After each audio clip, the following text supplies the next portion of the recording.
Memleketimizin bütünlüğün, cana kovsuzluğun saktığına ant verelim.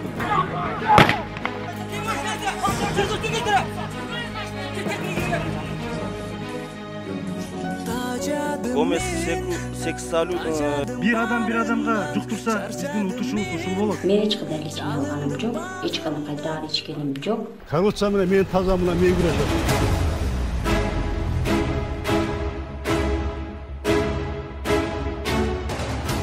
Minген машинелерин bir шумдук. Анан кийин өздөрү таза бирок сөзүндө, тилинде. Мен айткам, дегем ушуну дегендерди коет. Учурунда кошомат кылып, көшөкөрлөнүп өлүп кетишчи. Кимдин колунда тизгин турса, ошонун алдында айланайын жорголоп, келин болуп, жүгүнүп, ошондой кылып тургандар, анан бир маалда мен буга акылчы болчумун деп атышат. Азыр мекенибизди дагы, элди дагы күрөөгө коюп туруп карызга батырды.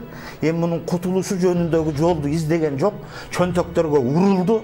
Эми биз балдарыбызга айтыш керек болуп калды мына. Биз ачка калсаң таш жегенде деле үйрөнүп алчы балам. Ушундай заман болуп калышы деги толук мүмкүн болуп калды. Бул иттериң ушуга алып келди деп эле айтыш керек. Андай ой. Мына ушундай коркунуч кооптонууда турат. Ушул коңгуроону укпаса кулактары бүтүп калсын. Империялардын баары кыйрап жок болгон, келкели келип турган заман болгон. Биздин да келкелибиз келген кез болгон. Анан кеткен кезинде турабыз. Кайсы бир учурда бир жерден кеткен да баланын бар. Кой бүгүн бир өзүмүн абийириме көз чаптырып көрөйүнчү деш керек да чече турган кишилер. Токатерин айткандачы, биз сүйлөп таркайбыз, азыр биздин сөзүбүздү уккан бар, укпаган бар ачык эле.